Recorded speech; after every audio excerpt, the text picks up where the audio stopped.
Hi, നമസ്കാരം. എൻ്റെ ഒരുപാട് വ്യൂവേഴ്സ് കഴിഞ്ഞ കുറെ കാലങ്ങളായിട്ട് എന്നോട് ആവശ്യപ്പെടുന്നുണ്ട്.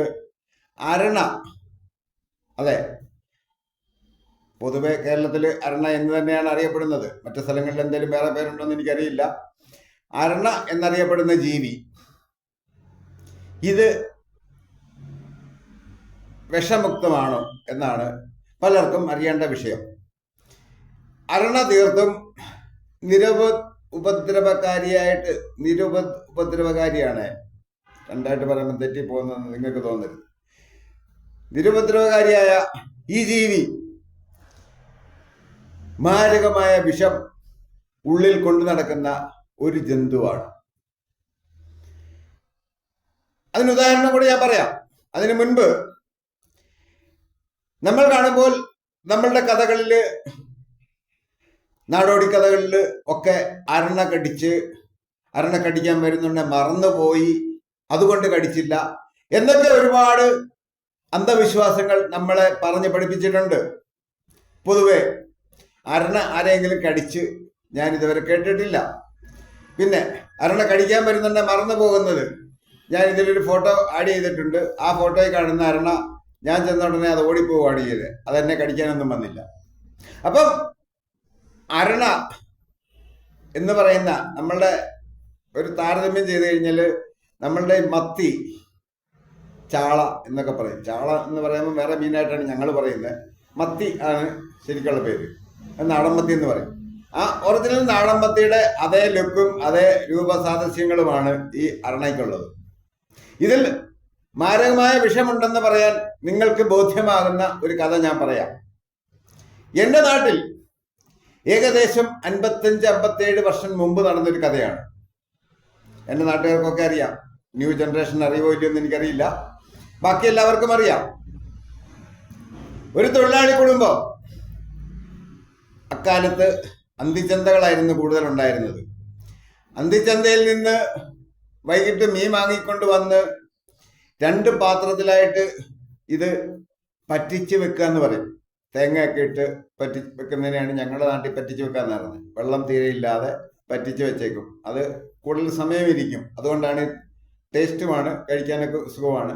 അങ്ങനെ 2 പാത്രങ്ങളിലായി മീൻ പറ്റിച്ച് അതിലൊരു പാത്രം അവർ വൈകിട്ട് കഴിക്കുകയും ബാക്കിയുള്ള ഒരു പാത്രം ആ ചൂടോട് തന്നെ എടുത്ത് ഉറിയിൽ വെക്കുകയാണ് ചെയ്തത്. അക്കാലത്ത് സംരക്ഷണ കേന്ദ്രങ്ങളൊക്കെ ഉറിയാണ്. അപ്പം ഇത് ചൂടോടായതുകൊണ്ട് ആ വീട്ടമ്മ എന്ത് ചെയ്തു, ഇതിന്റെ മേളിൽ അടപ്പ് വെച്ച് മൂടാതെ തുറന്നു തന്നെ വെച്ചിരുന്നു. ചൂട് പോകാൻ വേണ്ടി ചെയ്ത ഒരു ബുദ്ധിയാണ്. പക്ഷേ ഇവരുറങ്ങിയതിനു ശേഷമാണോ ഉറങ്ങുന്നതിന് മുൻപാണോ ഇതൊന്നും അറിയില്ല. ആ ചൂടോടിരുന്ന പറ്റിച്ചു വെച്ച മീൻ ചട്ടിയിൽ അരണ വന്ന് വീഴുകയാണ് ചെയ്തത്. അങ്ങനെ ഈ ചൂടുപാത്രത്തിൽ വീണ അരണ അങ്ങനെ ചത്ത് അതിനകത്തിരുന്നു. പിറ്റേന്ന് രാവിലെ, നമുക്കറിയാം അക്കാലത്ത് ഭക്ഷണമൊക്കെ കഴിക്കാൻ പോകുന്ന തൊഴിലാളികൾ പ്രത്യേകിച്ചും രാവിലെ ജോലിക്ക് പോകുന്നതിന് മുൻപ് വീട്ടിൽ നിന്ന് കഴിച്ചുകൊണ്ട് പോകും. പിന്നെ ഉച്ചക്കത്തേക്ക് കഴിക്കാനുള്ളത് അവർ വീട്ടിൽ നിന്ന് കൊണ്ടുപോവുകയാണ് ചെയ്യുന്നത്. അങ്ങനെ രാവിലെ അക്കാലത്തെ അവരുടെ മക്കളിൽ തീരെ ആഹാരം കഴിച്ചു തുടങ്ങാത്ത 2 പേരൊഴികെ ബാക്കി എല്ലാവരും, അച്ഛനെ, അമ്മ, മക്കളെ എല്ലാവരും വന്നിട്ട് ഈ ഭക്ഷണം കഴിക്കാനെടുത്ത സമയത്ത് ഈ വീട്ടമ്മയാണ് ഇത് കാണുന്നത്. ഈ മീൻചട്ടിയുടെ മുകളിൽ ഈ അരണ ചത്തിരിക്കുന്നത്.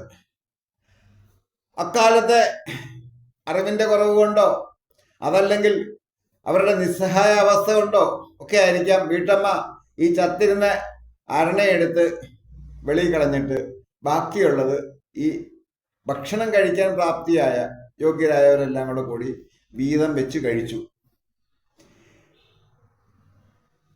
കഴിച്ചതിന് ശേഷം താമസിയാതെ ആ കുടുംബം ഒന്നാകെ, അതായത് 2 പേരൊഴിച്ച്, ഒരു മകനും ഒരു മകളും ഒഴിച്ച്, അവർക്ക് അക്കാലത്ത് ആ പ്രായത്തിൽ അവർക്ക് ഭക്ഷണം കഴിക്കാൻ വയ്യാത്ത പ്രായമായിരുന്നു. തീരെ കുഞ്ഞുങ്ങളായിരുന്നു, പൊടിക്കുഞ്ഞുങ്ങൾ ഒഴിച്ച് ബാക്കി എല്ലാവരും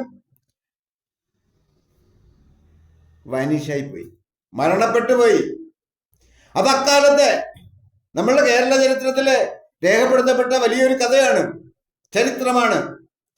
അക്കാലത്ത് വലിയ ചർച്ചയായ വിഷയമാണ്. എൻ്റെ ചെറുപ്പത്തിന് മുൻപാണ് ഈ കഥ നടക്കുന്നത്. ഒരുപക്ഷെ ഞാൻ ജനിക്കുന്നതിന് മുൻപ് എന്ന് പറഞ്ഞു കഴിഞ്ഞാൽ 1964 മുൻപ് നടന്ന കഥയാണ്. പക്ഷേ എൻ്റെ നാട്ടുകാർ ഇന്നും ഈ അരണയെ കാണുന്നത് അതേ കണ്ണുകൊണ്ടാണ്. കാര്യം, ഏതെങ്കിലും ഭക്ഷ്യവസ്തുവിൽ വീണ് ഇത് ചാകുകയോ മറ്റോ ചെയ്തു കഴിഞ്ഞാൽ ആ ഭക്ഷണം തന്നെ, ആ പാത്രം തന്നെ ഉപേക്ഷിക്കുന്നതായിരിക്കും മെച്ചം. അതല്ലാതെ ആ വീട്ടമ്മ എന്ന് ചെയ്ത മാതിരി ഒരു വികൃതി നിങ്ങൾ ചെയ്താൽ നിങ്ങളുടെ അവസ്ഥ പിന്നെ എടുത്തു പറയണ്ട. അപ്പം അരണെ യാതൊരു കാരണവശാലും നമ്മുടെ വീടിനോട് ചേർന്ന് അടുപ്പിക്കാൻ പാടില്ല. പ്രത്യേകിച്ചും ഭക്ഷണങ്ങൾ ആക്കുന്ന സ്ഥലങ്ങളിൽ അരണയെ കണ്ടാൽ അതിനെ എങ്ങനെയെങ്കിലും നിർമ്മാർജ്ജനം ചെയ്ത് കളയണം. ഇല്ലെങ്കിൽ കഷ്ടമായി പോവേ. അപ്പൊ ശരി.